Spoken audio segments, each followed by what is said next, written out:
Hey, Tiffany here, Tiffany B Designs.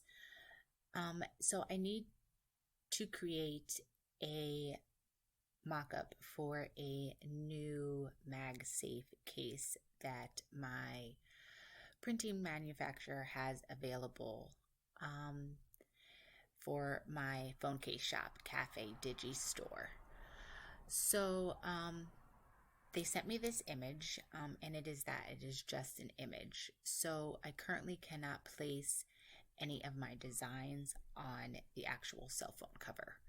So what I need to do is I need to create a curve so I can then insert my image over the cell phone case, and then blend it using the blending modes. So I'm going to show you how I do that using the pen tool.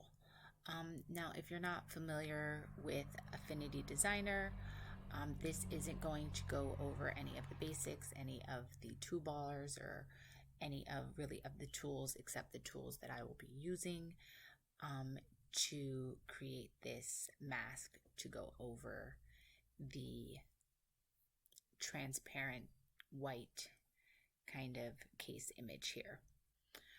So I'm going to click on the pen tool and I'm going to start creating lines around it, the case. Now you may see in some tutorials that they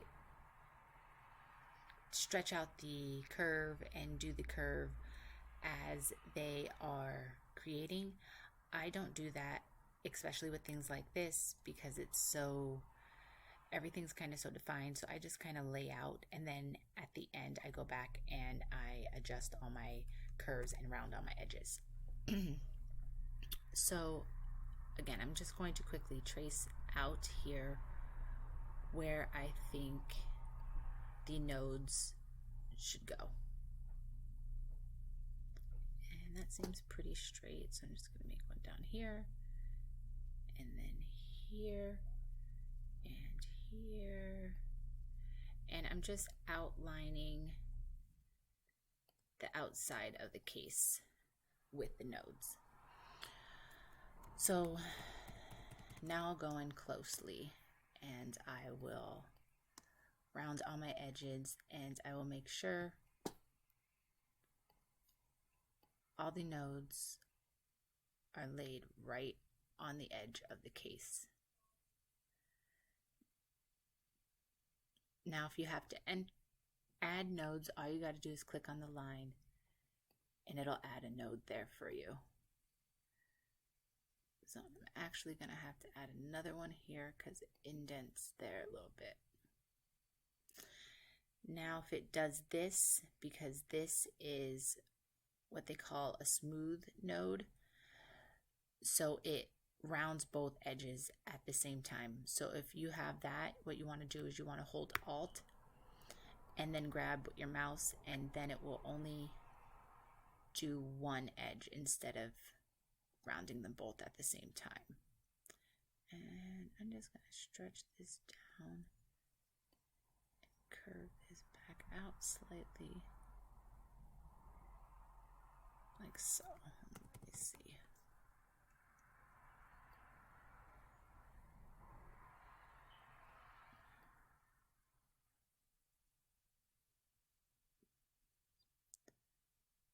And this is why I don't like doing the curves at the same time, because sometimes things can get quite intricate. So I just go in close up and do everything close up. Now as I'm doing this, I will be speeding up the process, so I don't want you to have to sit here and wait.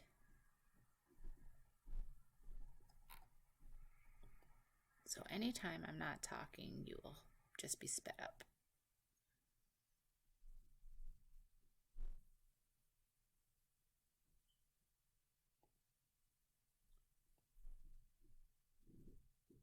Again, I'm adding an extra node here.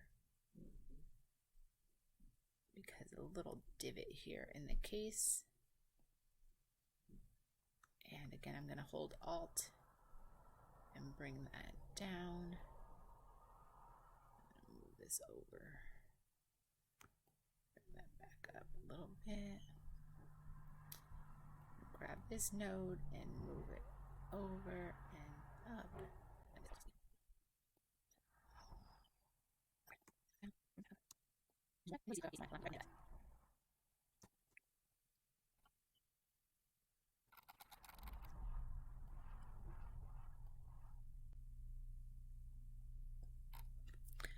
Okay, so now that outer curve is complete.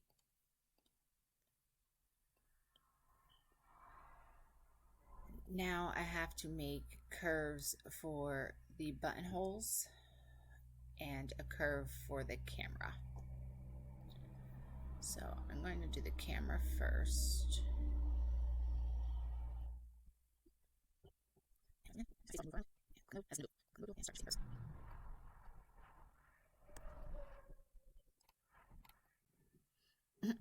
And if you see me making faces, that's probably my thinking face.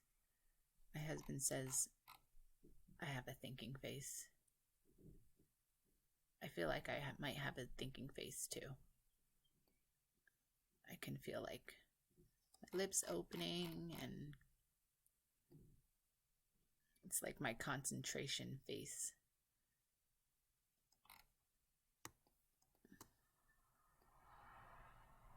I'll try to not look too weird, stupid, whatever you want to call it. But if I do, you don't like it, I guess, oh well. Can't please everyone. Okay.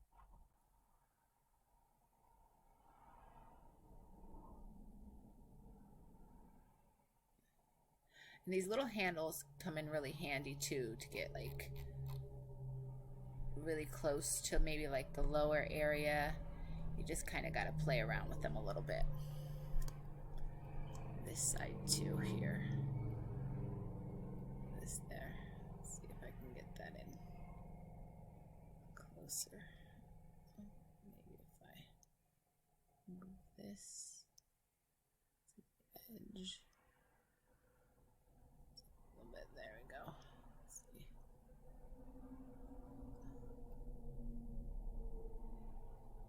There we go. Okay, so now we have two separate curves, and we're going to do two more curves. So we'll zoom in to begin with. And get this curve here.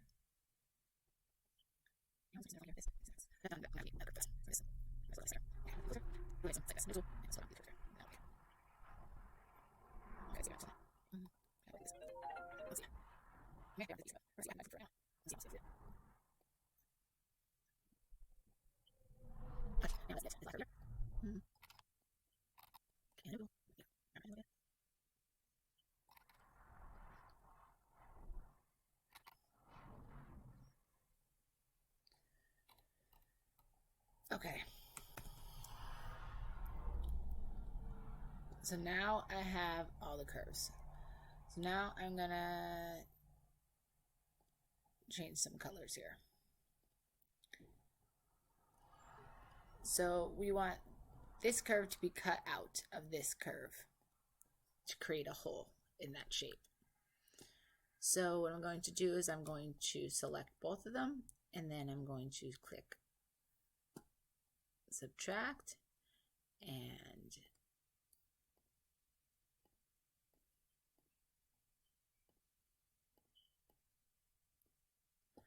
let's move it to the top, subtract.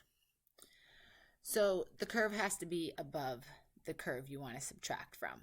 So again, we'll place this curve in front of the main curve, and we're going to select them both, and we're going to subtract. And then I'm going to do the last curve, move it above it, select both of them, and subtract. Now we have a curve with all the holes cut out. So we're going to remove the fill, and we're going to remove the outline color. And now I'm going to place an image. So I'm going to find a design here, and I'm going to place it on the board, and I'm going to size it.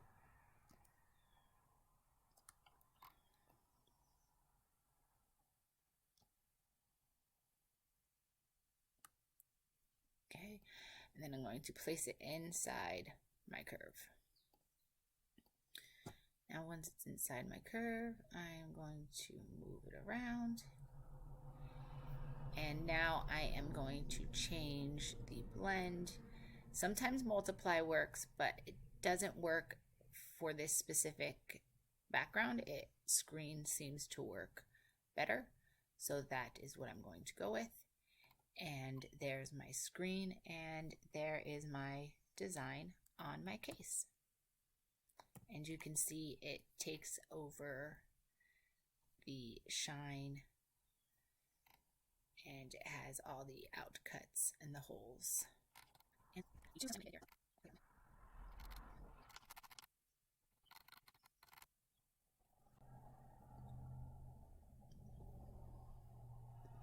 there you have it.